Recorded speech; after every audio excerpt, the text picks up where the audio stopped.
Thank you. I just wanted to comment on we've been talking about the young people a lot today. I agree with most of the sentiment. I want to point out that the overwhelming majority of the young people in this building today are pro-life. If you walk the halls, that was extremely apparent that yes, there were a lot of young people, and the overwhelming majority of them were wearing blue and are pro-life. And I think that's because a sleeping giant has been awakened. This bill has brought churches, communities together. People that have never expressed interest in this issue are expressing interest now. I've noticed that in my personal life. A real quick comment on Representative Nesselbush, who commented that the people outside of Planned Parenthood are hecklers. I need to address that because throughout the course of the day, there were many of those hecklers that were here. I would love to introduce Representative Nesselbush, or Senator Nesselbush, I'm sorry, to Eva. Eva is a 3-year-old from North Kingstown. She's beautiful. She exists today because there were hecklers outside Planned Parenthood. 2 years ago, her parents walked in there. 3 years ago, her parents walked in there to have an abortion. They came out, they hugged us, they shook our hands, they cried, and they thanked us for being out there. So thank God for the hecklers outside of Planned Parenthood. Let's cut through some of this. I'm going to talk. I really want you to pay attention to the last thing I'm going to say, and I'm going to lead up to that because it gets to the heart of the constitutionality of this bill. There are 700,000 abortions every year. Okay, 90% of those abortions are done in the first trimester. 8% of those abortions are done between weeks 14 and 20, and 2% of those abortions are done between 21 weeks and 40 weeks. That accounts for 14,000 late-term abortions. This is important because all throughout the course of this day, all the Planned Parenthood people, all the pro-choice people, they kept repeating, these don't happen.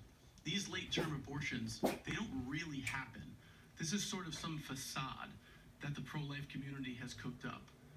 We're talking about theoretical medicine all of a sudden. No, 14,000, and we know it's a lot more because California doesn't even report how many they do.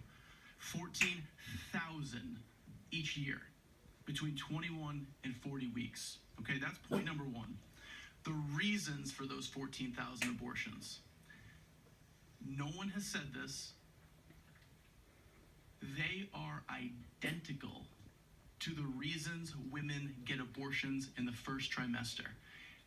I have 3 sources to back that up, and you will never hear anybody from the other side deny that with statistics on why women get the 14,000 abortions in the 3rd trimester.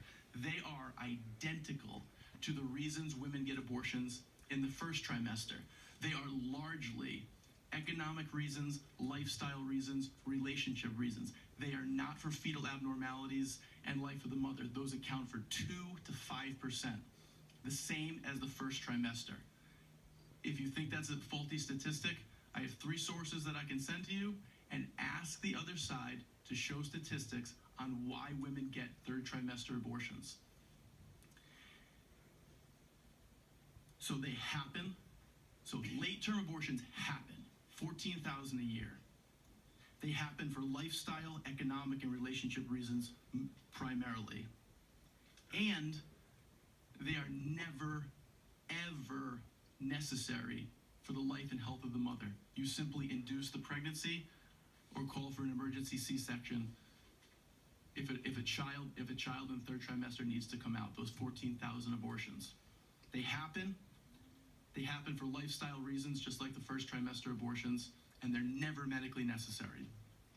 Okay. And the final point there is that those abortions, those 14,000 late-term abortions, they'll start happening more and more in Rhode Island. That's what we've seen in other states. They start to happen more in Rhode Island. So here is the key part. There is a constitutional lawyer in Rhode Island. Her name is Diane McGee. Diane McGee is 23 years in private practice. She's licensed in Rhode Island, Massachusetts, before the federal courts, before the U.S. Supreme Court. She is an adjunct faculty professor of law for 13 years at the university level, currently at Northeastern University. She practices in areas of include litigation and appellate practice. She serves as a private attorney on the appellate panel for the Massachusetts Committee for Public Counsel. Here is what she says about the health exception in this bill. Please pay attention to this. Senator McKinney, Senator Archambault, please pay attention to this.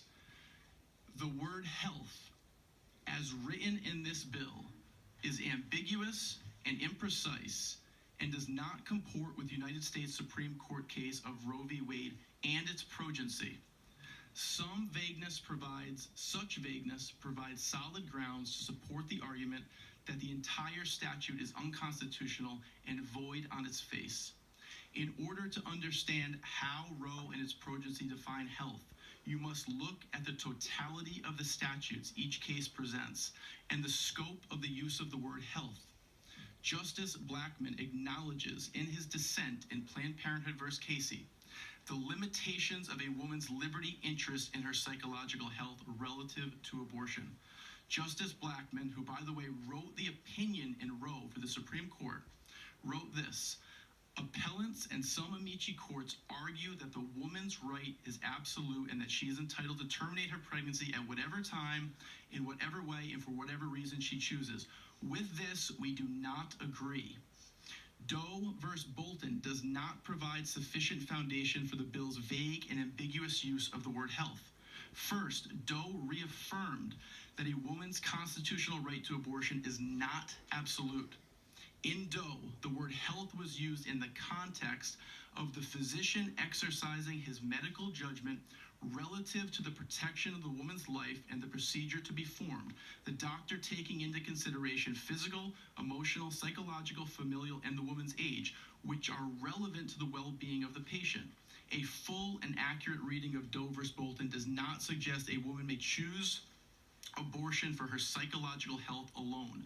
This bill, in other words, does not resemble the Georgia statute that is based on Doe Bolton at all, and is plainly contrary to both the letter and spirit of the law of Roe v. Wade and its progency.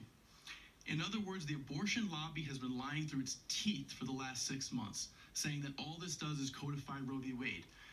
They're either ignorant or they're lying.